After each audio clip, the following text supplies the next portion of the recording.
pour, encore une fois, cette opportunité qu'il vient de nous accorder aujourd'hui. C'est une journée spéciale. Une semaine après la Pentecôte, je pense qu'il y a beaucoup de choses qui sont passées dans la vie de quelqu'un. Parce que nous avons vu que le jour de Pentecôte, il y a des choses qui se sont passées du côté des apôtres, des disciples. Les disciples que Jésus avait appelés pour sa tâche. C'est le jour de Pentecôte qu'est née la première église. La première église qui s'appelle l'église primitive, c'était le jour de Pentecôte que cette église était née. Et nous aussi, les gens qui assument être pentecôtistes, nous faisons allusion ou nous faisons origine cette journée de la naissance de l'église de Jésus. Alléluia. Alléluia. Donc, il avait appelé beaucoup de disciples.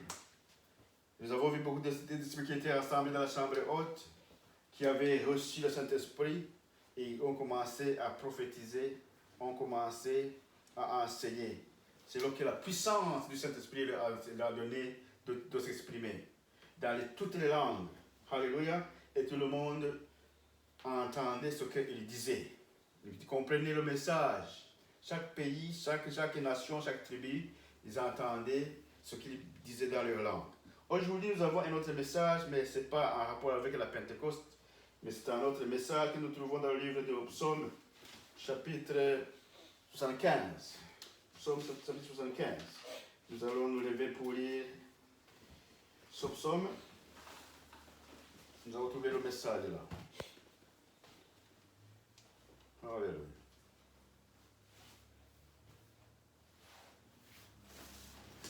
Je lis au nom de Jésus. Ô chef des chantres, ne détruis pas. Psaume d'Azap. Ok, cantique. Ne détruis pas. Ok, je lis. Nous te louons, ô Dieu. Nous te louons. Ton nom est dans nos bouches. Nous publions tes merveilles. Autant que j'aurai fixé, je jugerai avec droiture. La terre tremble avec tous ceux qui y habitent. La terre tremble avec tous ceux qui y habitent. Moi, j'affermis ces colonnes. Pause. 5. Je dis à ceux qui se glorifient, ne vous glorifiez pas. Et aux méchants, ne levez pas la tête. 6. Ne levez pas si haut votre tête. Ne parlez pas avec tant d'arrogance, car ce n'est ni de l'Orient, ni de l'Occident, ni du désert que vient l'élévation. Mais Dieu est celui qui juge. Il abaisse l'un et élève l'autre. 9. Il y a dans la main de l'Éternel une coupe, où fermente un vin plein de mélange, et il en verse. Tous les méchants de la terre sucent, boivent jusqu'à la lie. 10. Je publierai ces choses à jamais. Donc, mon message, le message d'aujourd'hui, vous pouvez vous asseoir, c'est juste le seul verset 9, ici. Dans les autres livres, comme en anglais, peut-être en verset 8. En Swahili, c'est le verset 8. Alléluia. Donc, nous avons, il y a dans la main de Dieu, dans la main de l'Éternel, une coupe. Une coupe de quoi? Quand vous parlez d'une coupe, vous connaissez tout le monde des coupes. Ce n'est pas la coupe du monde. Ce n'est pas la coupe du monde. Les gens qui écoutent, ce n'est pas la coupe du monde. Quand on parle de mot coupe, c'est comme une tasse. C'est comme un verre. Dans la main de Dieu, il y a un verre. Un verre ou une tasse, on appelle une coupe d'une autre manière. Ok? Alléluia. Qu'est-ce qu'il y a dans cette coupe? Le verset 9, ça dit que où fermente un vin plein de mélange, il en verse. Tous les méchants de la terre sucent, boivent jusqu'à la lie. Dans cette coupe, quand Dieu verse ce qu'il y a, le vin, vous aimez le vin. Le vin, c'est quoi? C'est du jus des fruits. Ok? Le vin qu'on appelle le vin, c'est du jus des fruits, qui sort des fruits. Ça s'appelle le vin. Ok? Qui est du jus de banane, du jus d'orange, de grapes ou de raisin. Ok? Il y a du jus dans la coupe. Et quand Dieu verse sur les méchants, ils boivent. Ils boivent jusqu'à la lie. La lie, c'est quoi? La lie, c'est-à-dire la dernière goutte. Dans un vin, quand vous faites un bon thé, un bon café, vous buvez même ce qu'il y a le dessus, la dernière goutte. Vous dites, ok, vous laissez comme la coupe ou la tasse sèche. Ok? Vous buvez tout jusqu'à la dernière goutte. C'est la lie. La lie, normalement, il perd ou il vuse. Ok, on dit, la lie. Ce sont des choses qu'on utilise pour fermenter le vin ou la boisson. Ce qui se trouve en bas. Ce qui se trouve en bas, c'est la lie. Ok? Alors, ils boivent jusqu'à la lie. Même ils perdent, même la lie, ils mangent, ils prennent, ils boivent. C'est quoi cette coupe? C'est quoi cette boisson? Ce vin, c'est quoi? Que les méchants boivent. Alléluia. Alléluia. Donc, ici, il faut savoir différencier. Jésus aussi a parlé dans le livre de Luc. Ok? Luc chapitre 22, verset 42. Jésus a parlé d'une coupe. Dans Matthieu aussi, il a parlé d'une coupe. Alléluia. Il a dit, Père, si tu voulais éloigner de moi cette coupe. Alléluia. Tu vois? Si tu veux éloigner de moi cette coupe. C'est pas la coupe dont on parle ici, qui est le psalmiste David parle. Ce n'est pas la même coupe que Jésus voulait boire. Parce que les méchants boivent une coupe, le vin qui se trouve dans la coupe, jusqu'à la lie, à la dernière goutte. Mais la coupe dont Jésus parle, c'est différent. Vous voyez ça? C'est différent.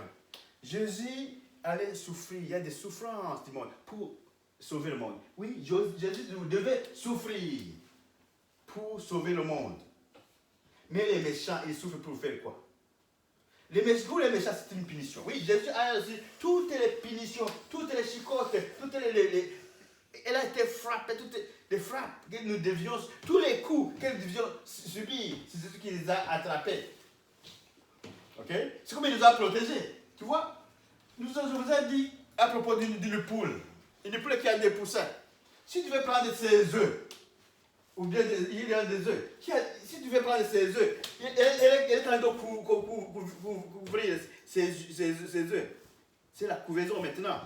Si tu veux prendre un seul œuf, il faut frapper la poule, il faut enlever le plan de la poule. Si tu ne prends pas la poule, tu ne peux pas prendre son œuf. Tu vois? Si tu veux pas, si la poule protège ses bébés, ses poussins, ok? Quand elle couvre ses poussins comme ça, tu ne peux pas prendre un poussin comme ça, ok? Au moins il faut frapper la poule, ou bien la soulever, l'enlever. Si tu n'enlèves pas, tu ne peux pas prendre le poussin. Et Jésus se fait la même chose, ok? Quand les coups lancés, hein, il y a des coups, il y a des frappes, hein, des cordelettes, c'est celui qui a reçu tous les coups. Ok? Celui qui a reçu tous les coups. Donc, c'était la coupe, la souffrance, la mort de Jésus. Pour sauver le monde. Pour nous sauver nous. Ok? Alors, c'est différent de cette coupe dont on parlait alors ici. C'est parce que cette coupe, c'est le jugement, c'est le châtiment, c'est la punition, c'est la colère de Dieu qui se verse sur les méchants. Alors, ils vont l'avaler. Ils vont l'avaler jusqu'au dernier. Parce qu'ils n'avaient pas écouté. Déjà qu'ils ne croient pas à Dieu. Alléluia. Ici, nous avons l'image. L'image qui donne cette boisson qui enivre. Vous avez vu, les gens qui aiment boire. Quand vous êtes saoulé, nous avons le terme en français, saoulé, se saouler. Attention. Donc se saouler ou s'enivrer. Quand les gens sont tellement ivres, souvent, ils perdent la connaissance. Ils peuvent comprendre la connaissance. Ils peuvent être en délire. Et si, il dit, donc ils vont boire cet vin jusqu'à être en délire. Comment il en a du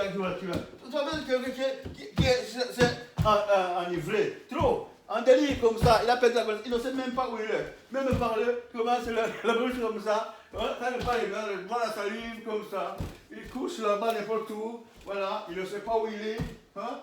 Aïe, aïe, tu vois? Tu vois?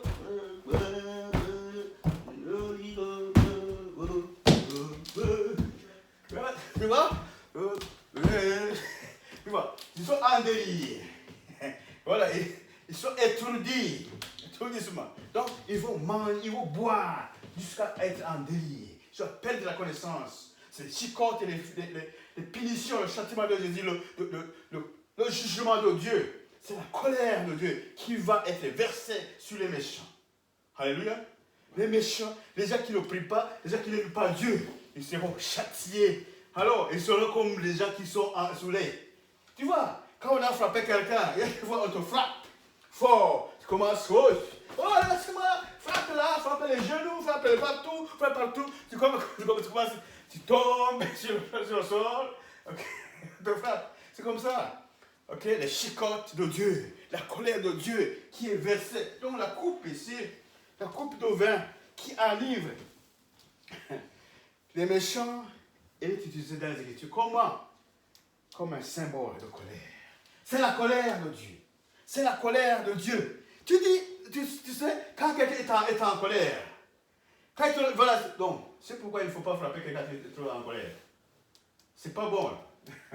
Quand tu es trop en colère, waouh! Quand tu dis là, je vais te verser dessus la colère. C'est grave. Si tu t'appelles dans la tête, la personne, fini. Donc, le papa, il punit avec amour. Dieu aussi va punir avec l'amour. Si les gens veulent retourner, mais s'ils ne veulent pas retourner, à la fin des temps, il n'y aura pas de pitié. Ok? Mais pour les gens qui veulent retourner à Dieu maintenant, qui demandent pardon, pardon Seigneur, pardon, j'ai péché contre toi, je veux retourner. Oui, aujourd'hui, il y a de petites punitions que Dieu peut donner. Ok? Il y a des petites bâtonnets que Dieu peut donner. Vous ne voyez pas? Alléluia. Dieu, si tu adores Dieu, tu travailles fort, tu travailles beaucoup, tu ne donnes rien à l'église, tu n'aides jamais les pauvres. Il y a un jour, il va dire, ok, là, il y a une maladie dans ta maison. Et puis, quand il y a une maladie, tu vas dépenser tout ton argent. Punition, ok, pour acheter des médicaments. Parce que tu ne veux pas aider les autres. Ok, l'argent, tout l'argent que tu as reçu, ou bien répartir des choses imprévues, comme ça. De petites punitions. Alléluia. Quelqu'un tombe malade dans la maison. Voilà. Que Dieu nous aide. Alors, David, dans son livre de Psaume, chapitre 60, verset 5, il dit aussi la même chose. 60, verset 5. Psaume 65. Disons voir ce que le psalmiste dit encore. Il dit, tu as fait voir à ton peuple des choses dures. Tu nous as abreuvés d'un vin étourdissant. Tu vois, tu nous as abreuvés d'un vin étourdissant. D'abord, après avoir sorti de l'Égypte, le peuple de Dieu, il s'est tourné contre Dieu dans le désert. Ils ont circulé 40 ans avant d'arriver à Canaan. 40 ans, tu vois? Pourquoi cette punition? Circuler 40 ans. Oh, ils voyaient là. Ils devaient arriver dans un jour ou deux. Mais ils ont passé 40 ans à tourner, sans être arrivés dans la terre promise. Une autre fois, une autre chose. Quand ils étaient dans la terre promise, ils n'ont pas gardé les commandements. Ils n'ont pas suivi Dieu. Ils se sont tournés contre les dieux étrangers. Ils se sont mariés avec les femmes étrangères. Dieu avait dit, non, si vous arrivez là-bas, ne vous mariez pas avec les femmes cananéennes et étrangères. Vous avez vu même Jacob, même Isaac, a dit, Mais Abraham a dit, non, je ne veux pas que mon garçon puisse se marier avec ses filles. Il faut qu'elle aille chercher là chez nous. Ok? Parce que ces femmes que je vois ici, ils se portent mal. Ce sont des prostituées. Je ne veux pas que mon enfant puisse donc se salir comme ça. Non, il faut qu'il aille chercher là-bas. Parce que les filles, les Cananéennes, étaient de mauvaises. Ils n'étaient pas bien. Ok? Tu vois? Alors, les gens se sont lancés dedans, à se marier, à faire des choses. Et puis ils ont été apportés maintenant à Babylone. Ils ont été déportés à Babylone. Donc, c'était un problème pour le peuple d'Israël. Avertissement. Ok? En lisant Isaïe, chapitre 51. Lisons Isaïe, chapitre 51. Isaïe 51, verset 17 jusqu'à 22. Isaïe 51, 17. Je lis au nom de Jésus. Réveille-toi, réveille-toi, lève-toi, Jérusalem, qui a bu de la main de l'Éternel la coupe de sa colère. Tu as vu? Même les Israélites ont bu de la coupe. Ils ont refusé d'écouter Dieu. Ils ont refusé d'écouter les commandements, de suivre les commandements de Dieu. Arrivé dans la terre promise, il y a eu des problèmes. Ils ont été emportés. Ils ont été emportés. Déportés. Déportation. Alléluia. Tu vois? Qui a bu de la main de l'Éternel la coupe de sa colère?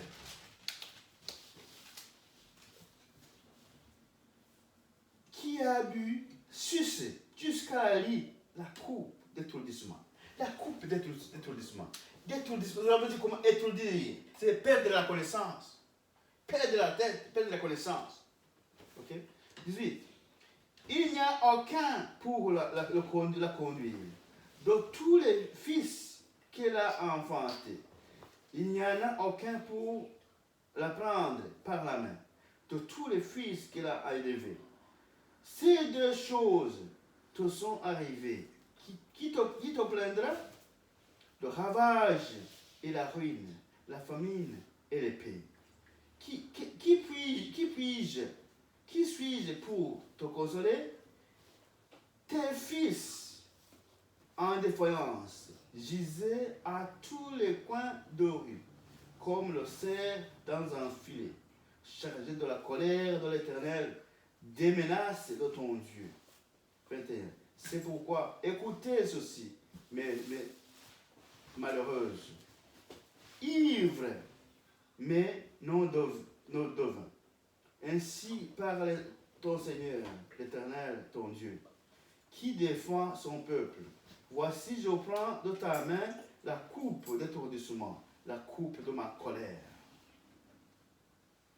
Tu ne la boiras pas. Tu ne la boiras pas parce que si tu retournes à Dieu, tu ne pourras pas boire de cette coupe de colère. La colère de Dieu ne veut pas verser sur toi. Ne veut pas être versée sur toi. Si tu retournes, si tu changes, si tu demandes pardon. Alléluia. Ok. Quel démotivateur. Nous voyons que dans son verset, qu'est-ce qu'il y a dans son verset? Nous avons que le prophète ici parle de l'Israël avant d'être déporté. Ok? Avant d'être conduit en exil à Babylone. Tout ce qui va arriver, si le peuple retourne à Dieu, il ne veut pas boire de cette coupe de colère de Dieu. Mais s'il refuse, il va boire. Et nous avons vu qu'il a bu. Pendant combien de temps à Babylone? 70 ans. 70 ans. Ils ont passé 70 ans à Babylone. Mais s'ils retournent, ils ne vont pas. Mais ils ne sont pas retournés. Ils ont bu la coupe de Dieu. Ils ont été conduits par leur ennemi. Okay? Ici, l'apôtre, donc, le prophète, prévoit le moment où leur douleur cessera. Donc, ça dit, après un certain temps, la coupe allait cesser. La douleur allait cesser. Et c'est après 70 ans que leur douleur s'est apaisée. Donc, alors Dieu a jugé les gens qui les ont persécutés. Dieu a jugé maintenant à Babylone. Ok?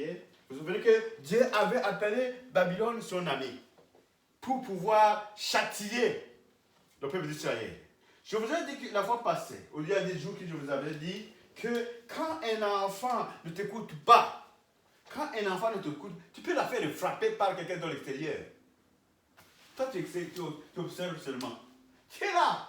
Oh, mon fils, il n'écoute jamais. Il n'écoute pas jamais mes conseils. Alors, monsieur le policier, frappe mon enfant. Il le tabasse. Il veut le mettre quelque part. Pas un jour. Alors, il veut le corriger. Il veut dire qu'il sera corrigé. C'est la même chose que Dieu. Dieu a fait la même chose. Ok? Dieu a puni les Israélites pour ne pas avoir écouté. Il les a punis par le Babylone, par Nebuchadnezzar. Ok? C'était l'ennemi de Dieu. Mais ce temps-là, Dieu l'a fait ami pour frapper ses enfants, les Israélites. Pendant 70 ans, vous pensez là? Imaginez, pendant 70 ans, ils ont perdu leur couple. Et puis, c'était après que le temple était détruit. Le temple était détruit. Le pays était pillé. Tous les gens qui étaient instruits, intelligents, étaient déjà emportés, déportés.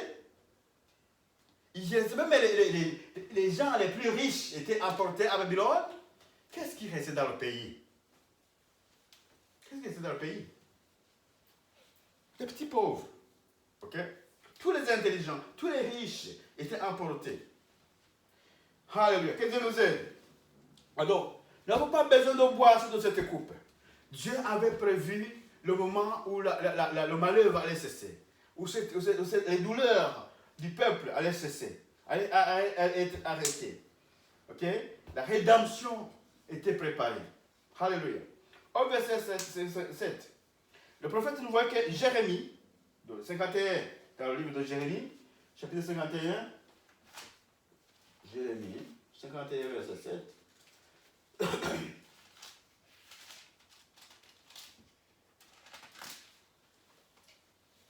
Non. Au 7, oui. Babylone était dans la main de l'Éternel une coupe d'or qui enivrait toute la terre. Les nations ont bu de son vin. Tu vois? Donc, Babylone était un mauvais système, comme aujourd'hui. On parle de Babylone, la terre d'aujourd'hui, le monde d'aujourd'hui, c'est la Babylone. Les gens qui ne sont pas dans le Christ, ils sont en Babylone. Ok? Alléluia. Les gens qui ne croient pas en Dieu, ce sont des Babyloniens. Si vous regardez même les chanteurs du monde, ils disent Babylone, va-t'en, Babylone, va-t'en, Babylone, Hoshi. Ok? Ils vous chantent Babylone, Hoshi. C'est des gens qui ne croient pas à Dieu. Ok? Les malfaiteurs, ce sont des Babyloniens. Qu'on appelle, là de notre terme. Alors, ici, vous voyez que le prophète, ok? Il avait prophétisé. Ok? Parce que Babylone, ils avaient perdu la connaissance. Les gens avaient perdu la connaissance. De Dieu, ils ont abandonné Dieu.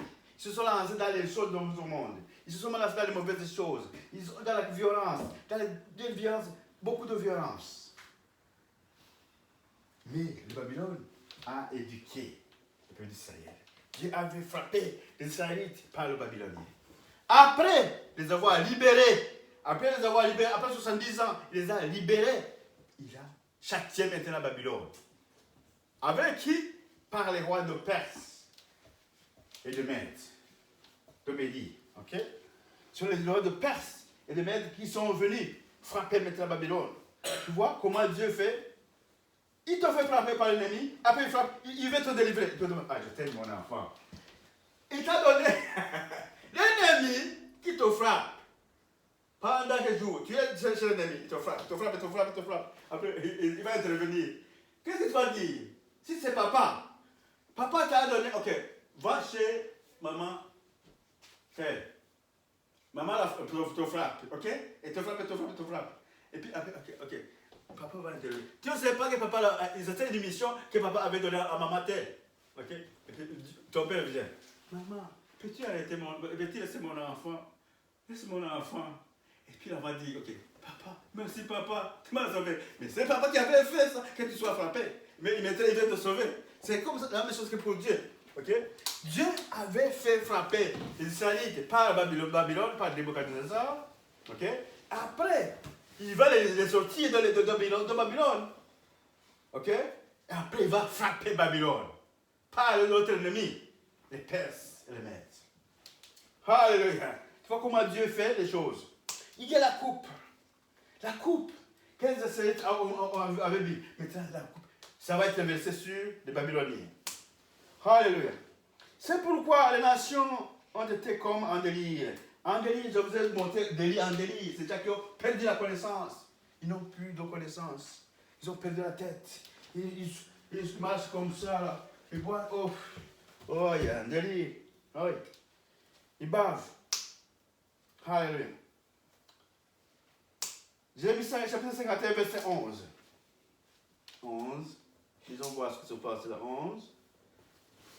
Aiguisez des flèches, saisissez les boucliers. L'Éternel a excité l'esprit des rois de Médie, parce qu'ils veulent détruire Babylone, car c'est la vengeance de l'Éternel, la vengeance de son temple. Tu vois? C'est les Babyloniens qui avaient détruit le temple de Jérusalem, avant de déporter le peuple. Ils ont d'abord détruit le temple de Dieu.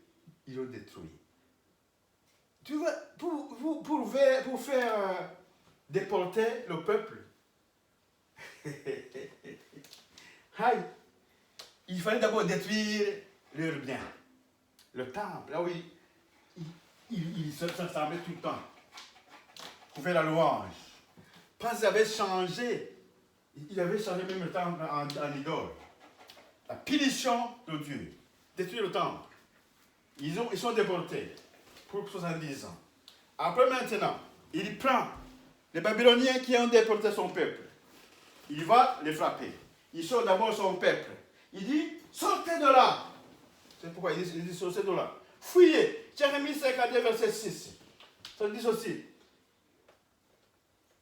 Fuyez de Babylone et que chacun sauve sa vie. Maintenant, vous êtes apportés là-bas. Maintenant, Dieu veut détruire Babylone maintenant. Sortez de Babylone, mes amis. Mon peuple, sortez de Babylone. Que chacun sauve sa vie. Est-ce que nous sommes à Babylone aujourd'hui? Est-ce que nous sommes à Babylone? Le peuple de Dieu. Où est-ce que nous sommes? Est-ce que nous sommes déjà au ciel? Hein? Non, pas encore. Est-ce que nous sommes sur la terre? Oui, nous sommes sur la terre. Quel est le système de la terre? Est-ce que c'est un système de justice? Non. Il y a des gens qui vivent comme les Babyloniens, qui vivent les choses de la terre. Mais c'est pourquoi la parole de Dieu vient nous dire de fuir ces pratiques babyloniennes, ces pratiques d'injustice, ces pratiques de violence, ces pratiques de mal. Ok? D'arrêter de faire du mal, de croire en Dieu, de rester coincé ou bien braquer les yeux vers là-haut, vers le ciel. Ok? Fuyez. Fuyez. Babylone était dans le donc fuyez. La Bible dit fuyez. Ok? Fuyez de Babylone et que chacun sauve sa vie. De peur que vous ne périssiez dans sa ruine. Pas Dieu va détruire maintenant Babylone. Il faut que nous fuyions. Nous devons fuir. Si Dieu va... Vous voyez ce qui se passe dans les clubs, par exemple, dans les clubs de nuit. Il y a des endroits où les gens vont passer la nuit toute nuit. Il faut y être toute nuit. Si Dieu va fermer là-bas, il va dire comment. Les gens qui l'aiment disent, sortez de la ville, sortez de là. Je veux détruire ce cabaret, je veux détruire ça. Je veux détruire. Les églises qui louent le Seigneur, qui disent qu'ils louent le Seigneur, éternel. Je veux détruire ces églises. Sortez de là. Je veux détruire. Je veux lancer des bombes là. Si Dieu dit je vais lancer des bombes, si tu ne sors pas, qu'est-ce qui va se passer? Hein? Tu vas mourir avec les autres. Ok? Tu vois? Maintenant, Maintenant, Dieu nous invite à sortir. Donc, l'Éternel veut que son peuple fuit Babylone avant qu'il soit détruit. Avant la décision finale. Oui, il avait des tensions. Il a dit au peuple d'Israël de sortir avant qu'ils détruisent par les Mèdes et par les Perses. Ok? En 539 avant Jésus-Christ, avant que Jésus vienne sur la terre, en 539, c'est là où la Babylone a été détruite, a été attaquée par les Perses, a été attaquée par les Mèdes. Vous voyez? Donc, les Israélites étaient sortis là. Donc, celui qui n'est pas sorti, ce temps-là, il a été décimé, il était mort. Mais aujourd'hui aussi, ok? C'est de la même manière que nous sommes invités à sortir des choses du monde, à nous débarrasser des choses du monde d'aujourd'hui. Les pratiques païennes d'aujourd'hui. Il faut nous débarrasser de ces pratiques. Sinon, nous allons périr dans ces pratiques. Ok? Donc, le Nouveau Testament invite les chrétiens d'aujourd'hui, invite tout croyant d'aujourd'hui, toi qui m'écoutes aujourd'hui, comme Dieu a averti le peuple d'Israël qui était à Babylone, de sortir de Babylone avant qu'il y ait la destruction finale. Aujourd'hui aussi, le Nouveau Testament nous exhorte à sortir de Babylone, d'aujourd'hui, du monde d'aujourd'hui, qui fait du mal, qui est incrédule, de sortir, d'abandonner toutes ces choses, de revenir à Dieu, dans les meilleures jambes ou dans les meilleurs délais. Alléluia.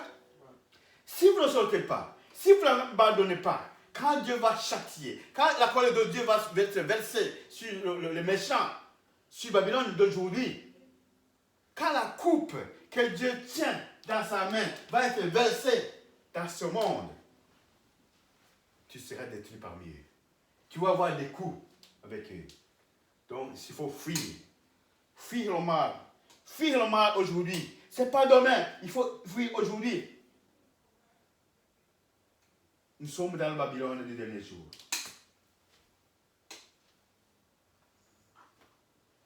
Quand nous parlons de Babylone, vous entendez vous-même.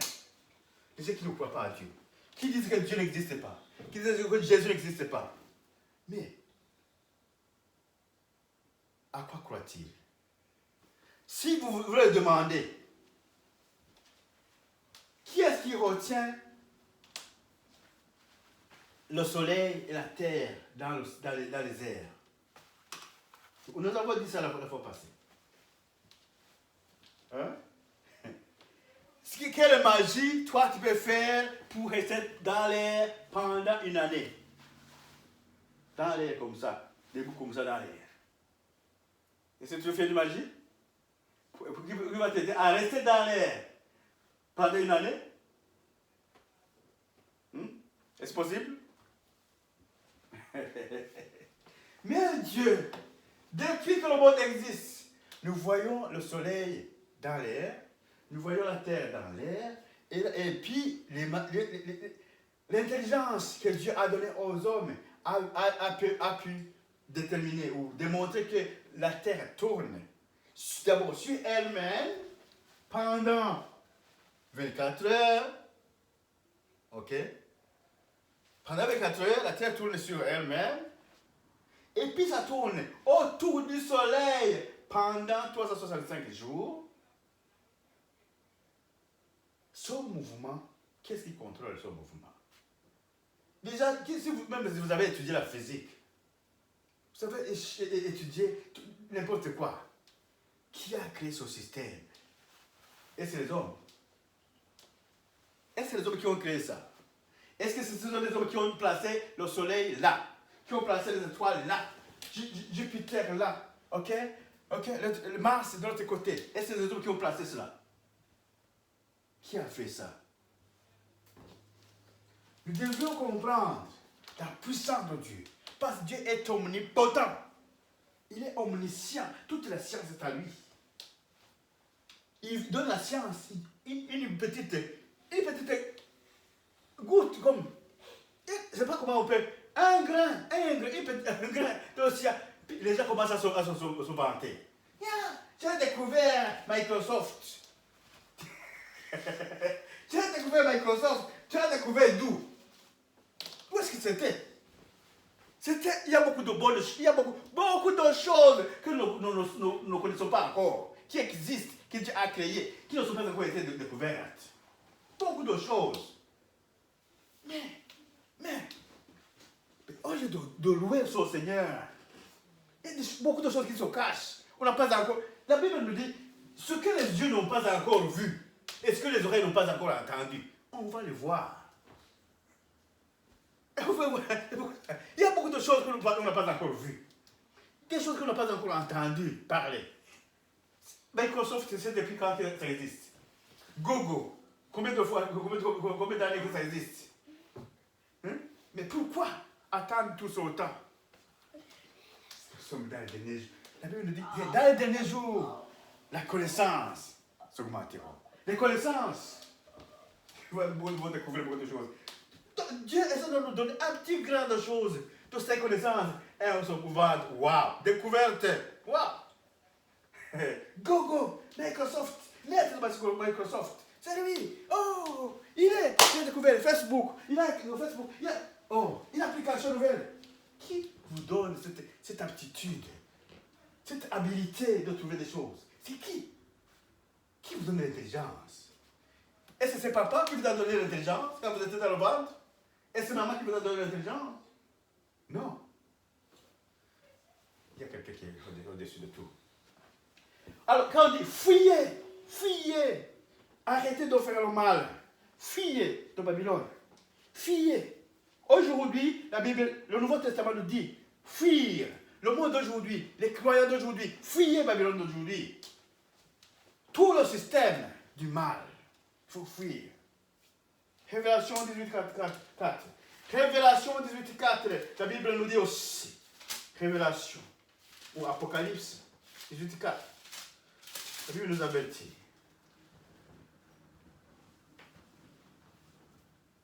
Vous m'avez passé le verset. Ok. Et j'entendis du ciel une autre voix qui disait, ça c'est là, c'est l'apôtre Jean, sortez du milieu d'elle, mon peuple. Tu vois, c'est Dieu qui nous dit, sortez du milieu d'elle, mon peuple. Il dit, mon peuple. Arrête de faire des bêtises, mon enfant. Arrête de faire des bêtises. Arrête de faire du mal. Arrête la violence. Arrête la haine. Arrête tout. Arrête de voler. Arrête de violer. Arrête. Arrête de tuer. Afin que vous ne participiez point à ces péchés et que vous n'ayez point de part à ces fléaux. Parce qu'il y avait des fléaux que Dieu avait prévus pour le peuple, pour les païens, pour les méchants. Il avait prévu des fléaux. Une dizaine de fléaux. Alors, il dit, fuyez avant. Dieu a dit qu'il ne peut rien faire pour son peuple avant de les avertir. Il doit d'abord les avertir. Il ne peut rien faire avant d'avertir son peuple. Il avertit. Pour que ceux qui croient, qui comprennent, qui croient, ils puissent être sauvés. Sauver ça. Si par exemple, je vais donner cet exemple. Ok. Il y a un python dans la maison. Mais c'est difficile de l'enlever de cette maison. Le propriétaire décide de brûler la maison. Mais il dit à ses enfants, donc à des gens qui louent par exemple de la maison. Il dit maintenant, je vais détruire ma maison. Je veux brûler ma maison. Sortez mes amis, sortez. Je vais brûler ma maison. Si vous refusez de sortir, qu'est-ce qui va se passer? Vous allez être punis comme le serpent. Est-ce que vous voyez? Vous allez être punis. Il commence à brûler, il commence par la porte. Ok? À sortir, c'est là qu'il va commencer à brûler sa maison. Parce qu'il veut tuer le serpent. Le serpent, donc, il est dans la maison depuis, il ne veut pas sortir. On a tous les moyens. Donc, il faut le tuer. Brûler toute la maison.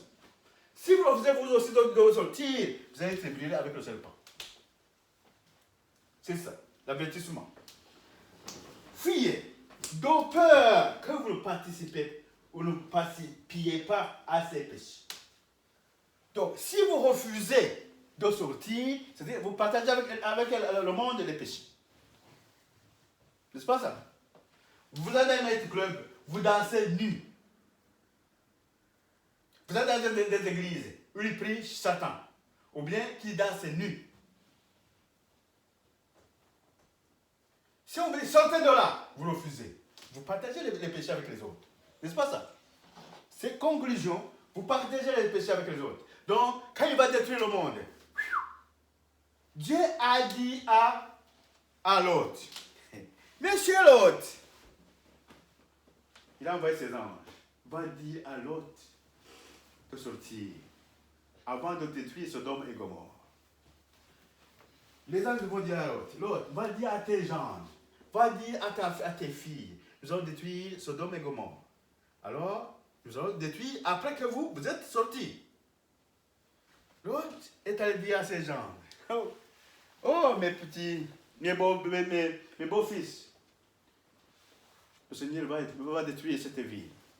Parce qu'il y a beaucoup de péchés. Déjà se tuent, déjà s'entretuent, déjà font la prostitution sur la route. Maintenant, Dieu va détruire la ville. Alors, sortons d'ici vite. Ils ont refusé, mon père, non. Laisse-nous boire. Et donc on a à boire, à se saouler, à boire. Des boissons étourdissantes. Et comment c'est? Oh non. Sous Dieu, ne va pas détruire cette ville. Oh non, Seigneur, tu ne vas pas détruire cette ville. Parce que tu nous aimes. Alléluia! Mais, l'autre est venu et retourné dans sa maison. Les anges l'ont sorti par force. Ils l'ont sorti avec sa femme, avec ses deux filles qui étaient avec lui. Les autres, ils s'en foutent. Ils s'en vont. Après qu'ils ont quitté la ville, la ville commence à brûler. Dieu envoie des souffles. Vous savez que Dieu la chimie, ok? Il envoie des pluies de souffle. Le souffle qui tombe sur la terre. Ça commence à brûler les maisons. Ça commence à brûler toutes les... Vous voyez les gens monter dans les airs. Ils sont brûlés. Et la maman aime les enfants. Mais Dieu a averti. Papa est allé avertir les enfants. Ils ont refusé. Les filles ont refusé. Les gens ont refusé. Maman retourne voir ce qui se passe derrière. Là, j'ai dit, non, ne tournez pas en arrière. Ne regardez pas en arrière ce qui se passe là. Puisqu'ils ont refusé. Laissez-les. Ils ne sont pas les vôtres. Ok? Ils sont à détruire. La maman retourne en arrière. Et ils sont... Voilà. Jusqu'à aujourd'hui. Elle est devenue comment? Un quoi? Un pilier de sel. La maman, même aujourd'hui, les gens qui vont voir la statue, elle est toujours là. Depuis ce jour-là, la statue est toujours là. Le soleil. Sodome et Gomorrhe. Elle est toujours là. Tu veux chercher sur du gogo, la statue de la famille de l'autre. Tu vas en trouver. La statue. C'est pas une statue, c'est pas. Elle est devenue comme une statue de sel, donc un pilier de sel. Ok? Qu'est-ce qu'elle est devenue la femme de l'autre? Après avoir regardé en arrière. Elle est devenue un pilier de sel. Là-bas. Les autres ont continué, elle est restée là. C'est ce que je veux.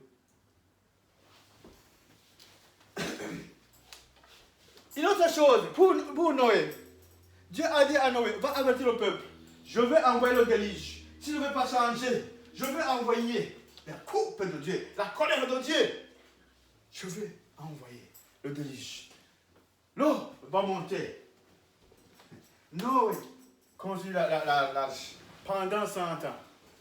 Pendant 100 ans, il est en train de construire. Les gens se moquent de Noé. Noé, t'es fou, toi. Oh, Laissez-nous manger. Laissez-nous manger. Oh, on va manger. Oh, on va manger. On va manger. Oh, on va manger. On boit. On se marie n'importe comment. À n'importe où. On se marie. Non, toi, t'es idiot. T'es idiot. Ah, qui est son Dieu? Il ne peut pas envoyer de l'eau. Il ne peut pas nous détruire. Nous sommes ses enfants. Nous sommes des enfants. Il ne peut pas nous détruire. Voilà. Après 100 ans, le bateau là est fini. Là. Il dit maintenant, Noé, entre d'âge, entre. Choisis. Coupe de. La famille de Noé, 8 personnes. 8 personnes. Mais il y avait beaucoup d'autres. Ils ont refusé. Juste 8 personnes. Ces 3 fils, ces 3 belles-filles, les femmes de ces 3 fils, et la maman, qui est la femme de Noé. 8. Et les animaux, ils embarquent. Et puis après, un jour, après 40 jours, les eaux commencent à monter. Oh non, non, c'est pas vrai. La pluie commence à tomber. Oh, non. Ça arrive sur les genoux, non, sur les pieds. Ça monte sur les genoux. Comment ça va? Non, nous allons nager. Les esprits à nager, commencent à nager. L'eau continue à monter, nage. Épuisé. Les autres courent chez Noé. Ils trouvent la porte de l'arche déjà fermée. Oui. La porte. Voilà, ce qu'on vous dit, c'est ça. C'est ça. Ok? La porte est encore là, jusqu'aujourd'hui, c'est ça. La punition. Comme des punitions. Vous refusez. Là. Les autres sont courus voir Noé. Ouvrez-nous la porte. Ouvrez Noé. La coupe de Dieu. Alléluia. Aïe. Noé dit ceci. C'est pas moi qui ai fermé. C'est Dieu seul. C'est Dieu lui-même qui a fermé la porte de la cage. Moi, je ne peux pas l'ouvrir. Alléluia. Dieu nous aide. Alléluia. Alors, mes amis, il faut fuir tout. Si, dans Révélation chapitre 18, verset 2, lisons ceci pour voir ce que ça dit. Il cria d'une voix forte, disant, elle est tombée, Babylone, la grande. Elle est devenue une habitation de démons. Une repère de tout esprit impur. Un repère de tout oiseau impur et odieux. Attention.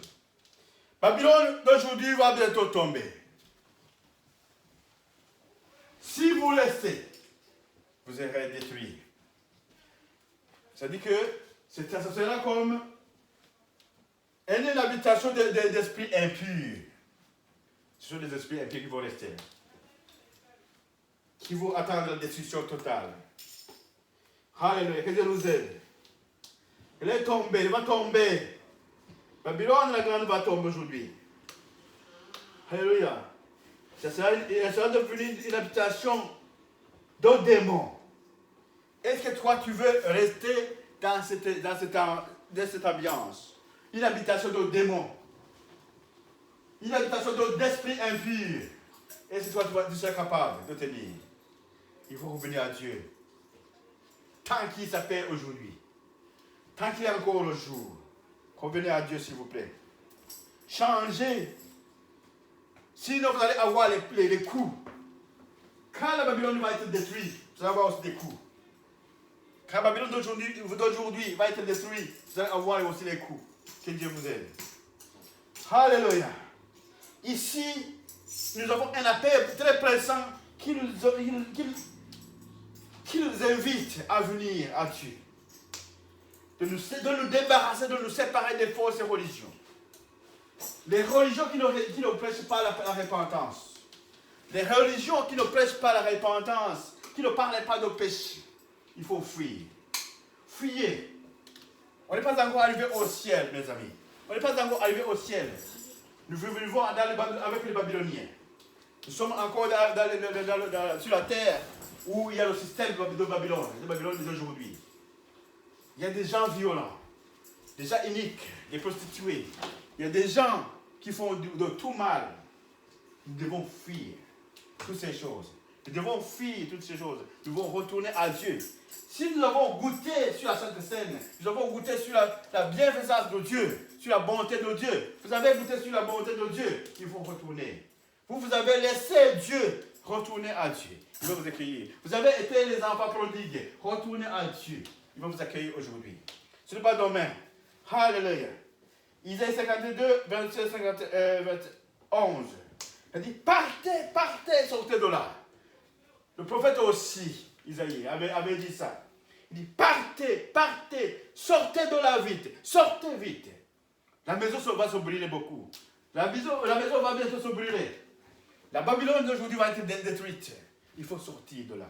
Le malheur, les gens qui sont violents, les gens qui font du mal, les gens qui s'entretuent, les voleurs, il faut sortir de là. Retournez sur le chemin de Dieu. Sortez du milieu d'elle. Purifiez-vous. Sanctifiez-vous. Répentez-vous. Alléluia. Portez les vases de l'Éternel.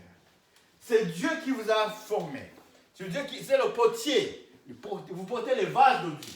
Vous portez les vases de Dieu. Vous portez les vases de Dieu. Retournez vers votre Créateur. Nous avons fini. Jérémie aussi dit dans 51-45. Il dit encore la même chose. Sortez du milieu d'elle, mon peuple, et que chacun sauve sa vie, échappant à la colère ardente de Dieu. La colère ardente de Dieu va être versée sur la terre. Bientôt, la terre sera détruite. Alléluia. Bientôt, Babylone sera détruite.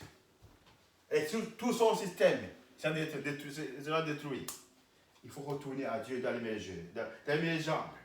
1 Corinthiens chapitre 11, verset 32 aussi. Oh, mais quand nous sommes jugés, nous sommes châtiés par le Seigneur afin que nous ne soyons pas condamnés avec le monde. Aujourd'hui, tu peux avoir subi un petit châtiment. Dieu va te donner un petit châtiment aujourd'hui pour te faire venir à lui. Il peut te donner un petit coup. Mais c'est pour t'amener. Pour t'amener. Si tu ne veux pas, parce qu'il t'aime, Dieu nous aime, il peut nous donner de petits conseils, de petites punitions, de petites corrections. Il est capable de le faire pour nous faire retourner à lui. Si nous ne voulons pas retourner à lui, contre gré, malgré, il va le faire. Alléluia. Parce qu'il nous aime. Il ne veut pas que nous soyons persécutés avec le monde. Que nous soyons frappés avec le monde. Que nous soyons condamnés avec le monde. Mais il nous a prévu une belle place, la vie éternelle. Nous avons besoin de la vie éternelle. Nous avons besoin du salut. Et Dieu a envoyé son Fils pour nous sauver. Tous qui ont cru à Jésus-Christ sont devenus des enfants de Dieu. Et les enfants de Dieu doivent écouter leur Père. Nous devons écouter Dieu parler. Nous devons écouter ses commandements. Nous devons les mettre en action. Alléluia. Quand il dit venez, venez, venez, venez. Nous avons fini. Venez. Sortez de Babylone. Babylone, nous avons vu que c'est le système du monde qui fait du mal, qui ne croit pas à Dieu. Ok? Les gens qui font du mal, les esprits impurs, les magiciens, les sorciers, les gens qui tuent les autres, les prostituées, les voleurs, les injustes, ceux qui prennent les choses des veuves et des orphelins. Alléluia. Il faut faire attention. Il faut revenir à Dieu. Si vous êtes perverti, il faut retourner. Retourner à Dieu. Et Dieu va nous accueillir. Que sa grâce soit avec vous. Que sa paix soit avec vous. Que le Saint-Esprit de Dieu soit avec vous pour toujours. Alléluia, je suis fini. Sortez de là. Seigneur Tout-Puissant, encore une fois, nous dit merci. C'est un très bon moment, un très bon message, papa. Une opportunité que tu viens de nous donner. une opportunité que tu viens de nous donner d'être à ta présence pour écouter ta parole, pour écouter le message que tu envoies dans le monde, à ton peuple. Sortez de Babylone, sortez de Babylone, sortez de ce système qui fait du mal et revenez à moi. Sauvez-vous, sauvez-vous, que chacun sauve sa vie. Seigneur, aide-nous. Des fois, nous ne pouvons pas nous sauver nous-mêmes sans aide de ton Esprit Saint. Envoie-nous ton Esprit Saint, Papa, qui puisse nous aider à nous sauver. Sinon, Satan nous a déjà capturés. Nous sommes déjà enchaînés. Nous sommes dans la chaîne du malin. Aide-nous, Papa. Nous ne pouvons rien faire de nous-mêmes. Nous voulons sortir, mais c'est impossible. Nous voulons sortir, mais c'est impossible pour nous de nous sauver par nous-mêmes. C'est impossible de sortir par nous-mêmes. C'est impossible de partir par nous-mêmes. Nous avons besoin de ton aide, Papa. De ta puissance, de ta force, de ton Esprit Saint. Aide-nous, Papa. Aide ton peuple. Aide les gens qui sont retournés en arrière de retourner vers toi. Oh Seigneur, Papa, Seigneur, Tout-Puissant, nous disons, Père éternel, nous disons, aide-nous. Aide-nous, aide-nous. Nous avons besoin de ton aide. Nous avons besoin de ta puissance. Alléluia. Merci, Père. Tu nous avertis de sortir. Parce que tu vas bientôt détruire Babylone d'aujourd'hui. Et tout ce qui est dedans sera condamné. Aide-nous à sortir encore de bonheur. Tant qu'il est encore aujourd'hui, que ton Esprit Saint puisse venir nous accuser et nous allons regretter de ce que nous avons fait et nous demander pardon. Nous allons nous repentir dès aujourd'hui. Nous allons nous repentir dès aujourd'hui. Seigneur Tout-Puissant, merci infiniment. Merci pour ta parole. Merci pour la semence que tu viens de semer parmi ton peuple. Je vois beaucoup de monde qui vont entendre cette parole changer et retourner à toi. Merci pour cette parole. Merci pour le Saint-Esprit. Merci pour tout ce que tu continues à faire à l'église, dans nos familles, parmi nos enfants. Merci infiniment. Que ces paroles soient enracinées et gravées dans le cœur de ton peuple, tes enfants, tes serviteurs et servantes. Merci pour ce que tu continues à faire. Au nom puissant de Jésus. Je me suis prié. Amen. Alléluia.